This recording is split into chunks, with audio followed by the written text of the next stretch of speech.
Hello everyone, welcome to another video in my Apollo Moonhawk series. Today I'm going to be talking once again about the F1 engines, and actually this time I'm going to be responding to a YouTube channel that did an analysis of my previous video on the F1 engines. And when I checked out this YouTube channel, he goes by the name of Scimandan.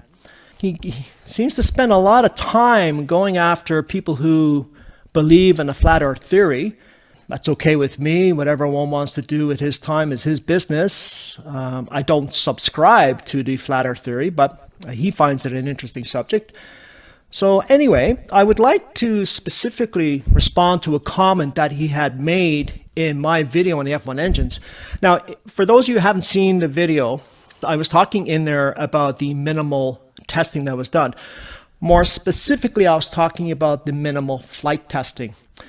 And I wasn't really clear on the static testing or ground testing that was done, which is the comment that Scimandan had mentioned, is that I didn't seem to know that there was static testing done. So I'm going to address that. And actually, I do know about that because I wrote about that aspect of the testing, that is static testing, in my book here. So I'm going to read a paragraph from chapter 2, page 43. There was a combined total of 70 hours of static tests of the F1 engines, which seems adequate given the duration of each 5-engine cluster after launch, which was approximately 2 minutes.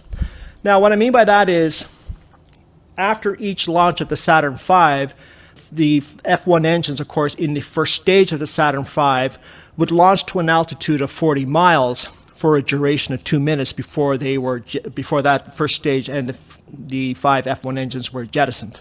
So that's what I mean by a duration of 2 minutes. This included 34 5-engine cluster tests, 18 of which were full duration tests. However, the amount of static testing means little or nothing unless there is comparable testing of the F1 engines in actual spaceflight conditions, which is equally, if not more important, for evaluating engine performance. And that's really the point I should have emphasized in the video, is that yes, there was a lot of static testing done, adequate it seems, and I actually break down that static testing a lot more, and it does seem adequate. But without a comparable amount of flight testing in actual conditions, it really doesn't amount to much. You're going to have one, you have to have the other to go with it. And rocket engines are machines, just like machines in aviation, which they do a lot of static testing and then they do a comparable amount of flight testing.